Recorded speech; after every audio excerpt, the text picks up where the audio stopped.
अपने दिलो दिमाग में ना हमने दो जॉन बना रखे हैं, एक कंप्लेंट वाला, एक थैंक यू वाला। नहीं विश्वास? एक दिन गौर करके देखिए। थैंक यू वाले में हम कम जाते हैं और कंप्लेंट वाले में ज्यादा जाते हैं। कितनी बार आपने आसपास होने वाली चीजों के लिए थैंक यू कहा है और दिल से कहा है। चलो ऐसी ही एक छोटी सी कहानी। एक बहुत ही अमीर आदमी था। उसे शौक था, जब कभी उसके पास टाइम होता था तो वो निकल जाता था दूर दूर घूमने के लिए। एक दिन उसके मन में आया कि क्यों ना अकेले ही समुद्र में सैर की जाए। तो फिर क्या था, उसने समुद्र में सैर करने के लिए एक नाव बनाई और दूर निकल गया।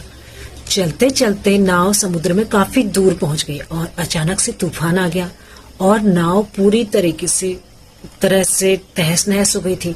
किसी तरह अपनी लाइफ जैकेट की हेल्प से उसने अपनी जान बचाई और बहता हुआ एक सुनसान टापू में जा पहुंचा। इमेजिन, चारों तरफ समुद्र और आसपास कोई भी लाइफ नहीं। ऐसे में उस इंसान ने सोचा कि जिंदगी भर मैंने किसी का कोई बुरा नहीं किया, हमेशा दूसरों की मदद करता रहा, तो भगवान मुझे इस संकट की घड़ी से भी मुझे बचा लेंगे और वही रास्ता भी दिखेंगे। इसी तरह मदद की आस में कुछ दिन धीरे धीरे बीतने लगे। वहाँ उगे फूल पत्तियों से वो अपना गुजारा कर लेता था, पर अंदर ही अंदर उसकी श्रद्धा, उसका विश्वास टूटने।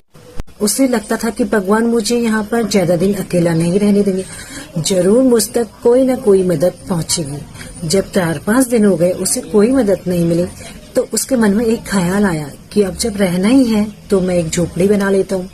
इसी बहाने बाहर नहीं सोना पड़ेगा। आसपास पड़ी झाड़ियों से उसने जैसे तैसे एक झोपड़ी बनाई।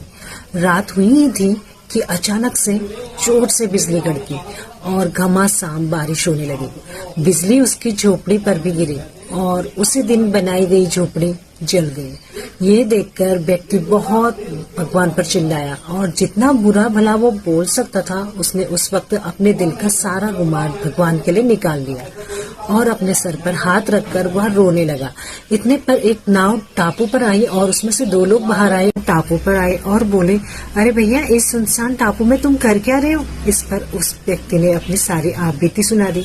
उसकी बात सुनने के बाद वो शख्स क्या बोलते हैं, ये तो शुक्र करो हमने दूर से धुआं उठता देखा और हमें लगा कि यहाँ पर जरूर कोई न कोई इंसान है जो मुसीबत के वक्त फंसा हुआ। यही अगर धुआं नहीं उठता ना, हम तो जा रहे थे अपने रास्ते। उनका यह जवाब सुनकर उस व्यक्ति के आंखों से झमाझम आंसू गिरने लगे। शायद उसे अपने किए पर पछतावा हो रहा था कि मैं तो सोच रहा था कि मैंने आज तक किसी का बुरा नहीं किया, तो ये भगवान मेरे साथ बुरा क्यों करने में तुला हुआ है। दरअसल मेरे साथ जो हो रहा था उसमें अपने लिए छिपी अच्छाई को पहचानने की मेरे पास नजर ही नहीं थी। तभी कहते हैं ना हमारे बड़े बुजुर्ग, चाहे सुख के दिन हो या दुख के दिन, जो भी हो रहा हो हमारी जिंदगी में, हमें नहीं पता होता कि अल्टीमेटली वो जो ऊपर बैठा डायरेक्टर है ना, जो कि हर चीज कंट्रोल, उसके मन में क्या सीन प्लान है हमारे लिए अगला, हम नहीं जानते। सिर्फ वही जानता है। कहने का मतलब इस बात पर विश्वास रखना चाहिए कि जो हो रहा है अच्छा हो रहा है।